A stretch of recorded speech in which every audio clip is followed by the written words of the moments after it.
Hi viewers, எல்லோருக்கும் வணக்கம். இன்னைக்கு கண்மணி அன்புடன் நாடகத்தில் கார்த்திக் வந்து அவங்க வீட்டில் கண்மணியும் அன்பும் புருஷன் பொண்டாட்டி 2 பேருமே இவங்க சேர்ந்துட்டு தான் மாதிரி நடித்தாங்க. அதை வச்சு கிண்டல் பண்ணிகிட்ருக்கிறாரு. நம்ம வீட்டில் ஒரு ட்ராமா கம்பெனியே ஸ்டார்ட் பண்ணலாம். ஏன் சொல்கிறேன்னா, கண்மணி அண்ணி வீட்லேயும் அவங்க எல்லாரும் என்ன பண்ணாங்கன்னா சூப்பராக நடித்தாங்க. நம்ம வீட்லேயும் எல்லாரும் ரொம்ப நடித்தாங்க. நம்ம அண்ணனும் ரொம்ப நல்லா நடித்தாருன்னு கிண்டல் பண்ணுறாரு. அப்போ உடனே அன்பு வந்து ஏய் நீ என்னையே கிண்டல் பண்ணுறியா அப்படின்னு சொல்லிட்டு விளையாட்டுக்காக தலைக்காணியை எடுத்து அவர் அடி அடின்னு அடித்து விளையாடுறாங்க 2 பேருமே. அதுக்கப்புறமா ரெஸ்டாரண்ட்டுக்கு போகிறாங்க அன்பும் கண்மணியும். ஜீவா வந்து முதலாளி சேரில் ரொம்ப நாள் கழித்து உக்காடுறாரு. அப்போது மேனேஜர் வந்து சொல்கிறாரு, ரொம்ப நாள் கழித்து உங்களை இந்த சேரில் பார்க்குறதுக்கு ரொம்ப சந்தோஷமாக இருக்குது தம்பி. நீங்கள் இனிமேல் நல்லா இருப்பீங்க, இனிமேல் உங்களுக்கு எல்லாம் நல்லதாகவே அமையும் அப்படின்னு சொல்கிறாரு அந்த மேனேஜர். அப்போ ஜீவா சொல்கிறாரு, எனக்கு என்ன அன்பு மாதிரி கண்மணி மாதிரி உங்களா மாதிரி ஆளுங்க என் பக்கத்தில் இருக்கும்போது எனக்கு என்ன கவலை, இனிமேல் எல்லாமே நல்லதாக தான் நடக்கும். ஆனால் ஒன்று சொல்கிறதுக்காக உங்களை எல்லாரையும் இங்கே கூப்பிட்ருக்கேன் அப்படின்றாரு. இனிமே வந்து ஃபஸ்ட்டுலாம் வந்து நம்ம ஃபுட்டு ரெசிபிலாம் நிறைய பண்ணோம் இல்லையா, அதில் இனிமேல் பாதியாக தான் பண்ண போகிறோம் அப்படின்றாரு. கேஸ் கம்பெனிலையும் நான் சொல்லிட்டேன், இனிமேல் கேஸ் தட்டுப்பாடு இல்லாமல் நமக்கு கொடுப்பாங்க அப்படின்றாரு. அதுக்கப்புறமா கண்மணி என்ன சொல்கிறாங்கன்னா, ஆமாம் ஜீவா, நம்மளும் வந்து நிறைய ஃபுட்டு செய்ய வேண்டாம், கஸ்டமர் வந்து ஆர்டர் பண்ணும்போது அப்போ ஃப்ரெஷ்ஷாக உடனே செஞ்சு தருவோம் அப்படின்னு சொல்லிட்டு சொல்கிறாங்க. அதுக்கு அதில் ஏற்கனவே வேலை செய்கிற செப்பு ஒருத்தர் என்ன சொல்கிறாருன்னா, எப்படிம்மா வெங்காயம் வெட்டி அதுக்கப்புறம் தக்காளி வெட்டி அதுக்கப்புறம் ஒன்று ஒன்றா போட்டு ஒரு 3 மணி நேரம் கழித்து தரலாமா அப்படின்னு சொல்கிறாரு.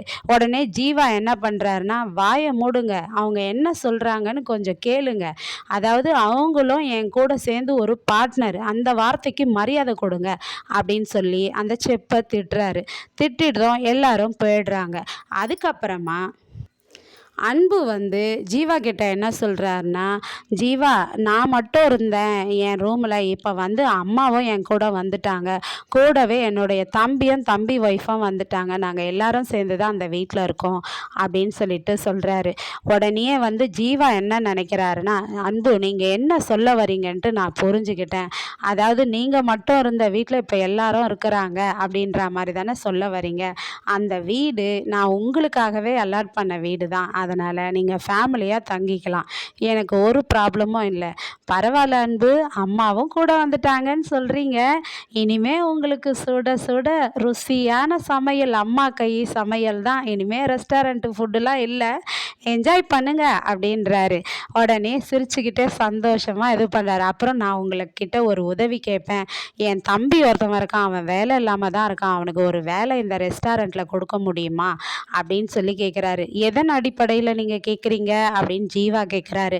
அவர் என்ன சொல்கிறாருன்னா, அவன் நிறைய டெலிவரியும் பண்ணுவான், ஆர்டரும் நிறைய பிடிச்சி தருவான், அவனால் நம்ம ரெஸ்டாரண்ட்டுக்கு கொஞ்சம் சப்போர்ட்டிவாக இருக்கும், ஆர்டர் கிடைச்சா மாதிரியும் இருக்கும் அப்படின்னும்போது ஜீவா வந்து கண்மணி நீங்கள் என்ன சொல்கிறீங்கன்றாங்க. கண்மணி உடனே யோசிக்கிறாங்கங்க.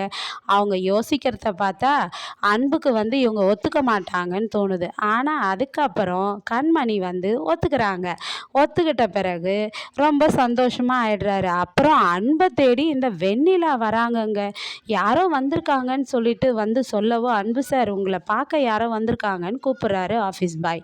உடனே வெளியே போய் பார்த்தா வெண்ணிலா, நீ எதுக்கு இங்கே வந்த அப்படின்னு சொல்லி வெண்ணிலாவை கேட்குறாரு அன்பு. அதுக்கு வெண்ணிலா சொல்கிறாங்க, என்ன அன்பு, நான் உன்னை காணுமேன்னு தேடி தேடி அலைஞ்சு திரிஞ்சு உன்னை கண்டுபிடிச்சி நான் இங்கே வந்தால் நீ எதுக்கு வந்த நீ என்னை கேட்குறியே அப்படின்றாங்க. நீ ஏன் அன்பு இவ்வளோ கஷ்டப்படுற, உன் பொண்டாட்டி உன்னை விட்டுட்டு போயிட்டா ஒதுக்கிட்டு, ஆனால் நீ அவளுக்காக இந்த இடத்துல வந்து கஷ்டப்பட்டிருக்க, உனக்கு கீழே 100 பேர் வேலை பார்க்குறாங்க, நீ நல்லா ராஜா வீட்டு பிள்ளை, உனக்கு இதெல்லாம் தலையெழுத்தா, நீ பேசாமல் அவளை விட்டுட்டு என்னை ஏற்றுக்கோ, சந்தோஷமாக இருக்கலாம் அப்படின்றாங்க.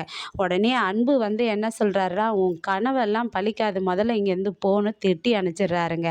திட்டி அனுப்பிச்சிட்ட பிறகு அதுக்கப்புறமா ஜீவாவினுடைய ரெஸ்டாரண்ட்டுக்கு கிட்ட அங்கே வந்து ஜீவாவுடைய அம்மா வராங்க. அம்மா வந்ததும் ரொம்ப வந்ததும் அன்பும் கண்மணியும் விசாரிக்கிறாங்க. எப்படிம்மா இருக்கீங்க? உடம்புலாம் எப்படி இருக்குன்னு. உடம்புலாம் நல்லா இருக்குமா, என்னை பார்த்தா தெரியலையா? நான் நல்லா இருக்கேன்னா நீங்கள் 2 பேர் தான் காரணம். என் பிள்ளைக்கு ரெஸ்டாரண்ட்டை ஓப்பன் பண்ணி கொடுத்துட்டீங்களே, அதுக்காக உங்களுக்கு நன்றி அப்படின்றாங்க. அதுக்கப்புறமா என்ன சொல்கிறாங்கன்னா, ஜீவாவினுடைய அம்மா வந்து, கண்மணி நான் கொஞ்சம் பர்ச்சேஸ் போகிறேம்மா, நீ என் கூட வா அப்படின்னு சொல்லி கூப்பிட்றாங்க. அம்மா நான் எதுக்குமா அப்படின்னு சொல்லிட்டு கண்மணி கேட்குறாங்க. அப்போது அவங்க என்ன சொல்கிறாங்கன்னா, நீ என் கூட வந்தீன்னா ஜீவா வந்து நொய் நொய் என்ன மாட்டாமா, இல்லைன்னா என்னை டார்ச்சர் பண்ணி வீட்டுக்கு கூப்பிட்டு போயிடுவான். நீ வந்தீன்னா இவன் நீ சொல்கிற பேச்சு அப்படியே கேட்பாமான்றாங்க. இதை கேட்டதும் கண்மணியை கையை பிடிச்சி பர்ச்சேஸ்க்கு கூப்பிட்டு போகிறாங்க. இதை கேட்ட உடனே அன்புக்கு மனசு அப்படியே கஷ்டமாகுது. ஏன்னா கண்மணியை அவங்க ஒரு சந்தோஷமான கண்ணோடு ஜீவாவுக்கு சேர்த்து வைக்கிற மாதிரி அவங்க பேச்சு தோணுது. உடனே அன்புக்கு அதை கேட்டதுமே மனசுக்குள்ள ஒரு ஓரமாக ஒரு சின்ன ஒரு உறுதலாக இருக்குது. ஏன்னா கண்மணி அவருடைய மனைவி இல்லைங்களா, அவர் எப்படி விட்டு கொடுப்பாரு? 1000 தான் பேசாமல் இருந்தாலும். நாளைக்கு அன்பு இதை பற்றி என்ன யோசிக்கிறாரு, அவங்க பர்ச்சேஸ்க்கு போகிறாங்களே, என்னென்ன நடக்குதுன்ற தொடர்கதையை மீண்டும் தொடர்ந்து பார்க்க காத்திருப்போம். நன்றி. பாய்.